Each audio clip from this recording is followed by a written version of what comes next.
da məsuliyyətli olmaq mənasındadır. Bir mənası budur ki, təslimdir, həm də məsuliyyətlidir.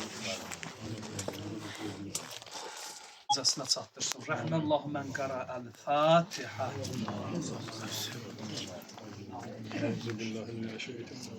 Kardeşim sırf öğretmenler düşünenleme anlatır. Sökülmekti, düzeltmekti, uğraştırmaktı. Ondan sıkılmışsın. Bismillahirrahmanirrahim. Mevludun mübarek olsun. Allah şehitlerimizi muhsin.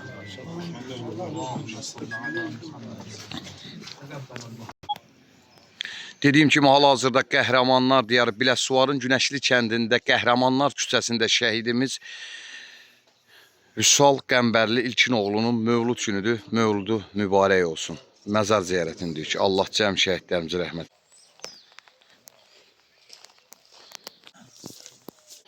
Allah cəm şəhidlərimizi rəhmət eləsin. Bugün şəhid ataları şəhidimizin mövlud günündə məzar ziyarətindədirlər. Allah cəm şəhidlərimizin ruhunu şad eləsin. Şəhidimiz Vüsal Qəmbərli İlkinoğlunun mövlud günü. Biləsuvar rayonunun Günəşli kəndi.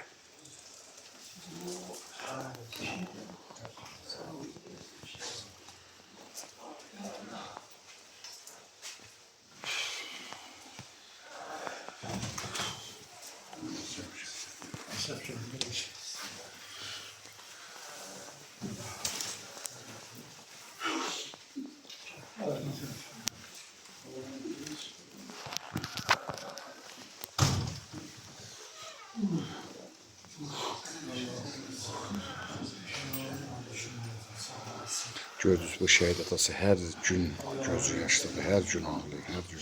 Bak söz götürmədik bu şəhid atasının Cəllavadın kəndindəndir. Şəhidimiz Vüsalın atasıdır. Oğlun adı Vüsaldır. Allah cəm şəhidlərimizə rəhmət.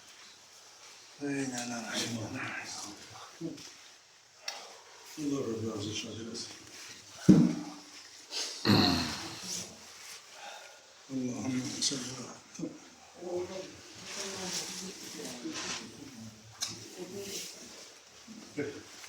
Salavat her zaman şeygan. Allah.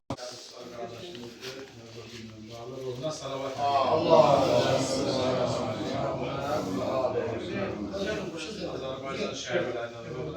Şəhidimiz Nihat Babayev, Akıoğlu, ruhu qarşısında başı. Şəhidimiz Tehran Nadiroğlu, ruhu qarşısında başı əyir. Şəhidimiz Teymur Faiqoğlu, ruhu qarşısında başı əyir. Şəhidimiz Elşad Elşənoğlu, ruhu qarşısında başı əyir.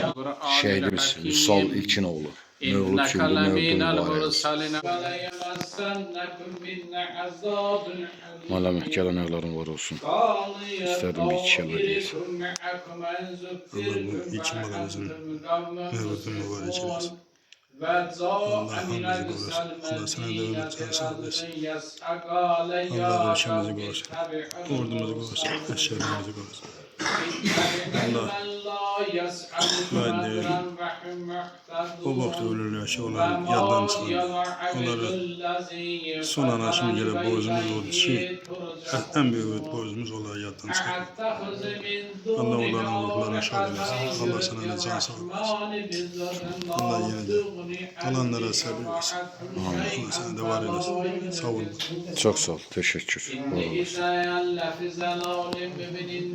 آمنت بربكم فاسمعوني قيل ادخل الجنة قال يا ليت قومي يعلمون بما غفر لي ربي واجعلني من المكرمين على قومه من بعده من جند من أزلين إن كانت إلا صيحة واحدة فإذا هم خلل العباد ما يأتيهم من رسول إلا كون